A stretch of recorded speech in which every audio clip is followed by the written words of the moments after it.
ভবনটা এখন ফাঁকা, দেশে আগুন লাগাইয়া জনতার জ্বালাইয়া, দেশে আগুন লাগাইয়া আলেমদের জ্বালাইয়া, পলাইয়া ছাইরা গেলে ঢাকা।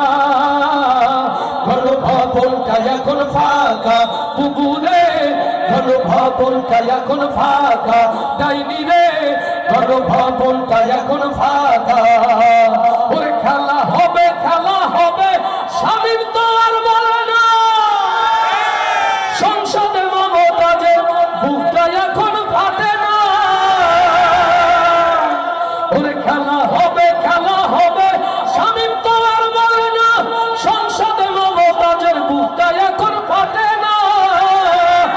পলকের ঝলক তো আর নাই, উপর টাকলা মুরাদ না,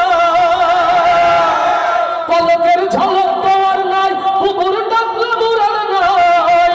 দিল্লিতে মামু বাড়ি একা, গণভবনটা এখন ফাঁকা, বুবুরে গণভবনটা এখন ফাঁকা, ডাইনি রে গণভবনটা এখন ফাঁকা।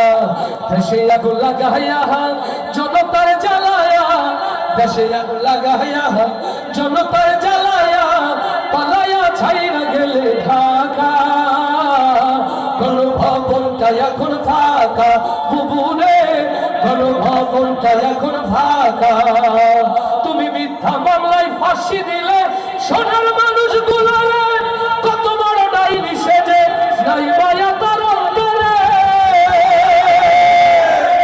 ও ঠাকুরগাঁর তাওহীদি জনতা, হৃদয়ের কান খুলে শুনে রাখেন, যে দেশের স্বাধীনতা সার্বভৌমত্ব রক্ষার জন্য, যে দেশের তাহজিব তামাদ্দুন রক্ষার জন্য আল্লামা সাঈদীকে, মতিউর রহমান নিজামীকে নৃশংসভাবে হত্যা করা হয়েছে, সেই জমিনে কোরআনের সালতানাত প্রতিষ্ঠার জন্য, আলী হাসান মুজাহিদের স্বপ্নের বাংলাদেশ গড়ার জন্য যদি মাথায় কাফনের কাপড় বেঁধে নামতে হয়, ও ঠাকুরগাঁর তরুণ যুবকেরা, আপনারা কি তার জন্য প্রস্তুত আছেন?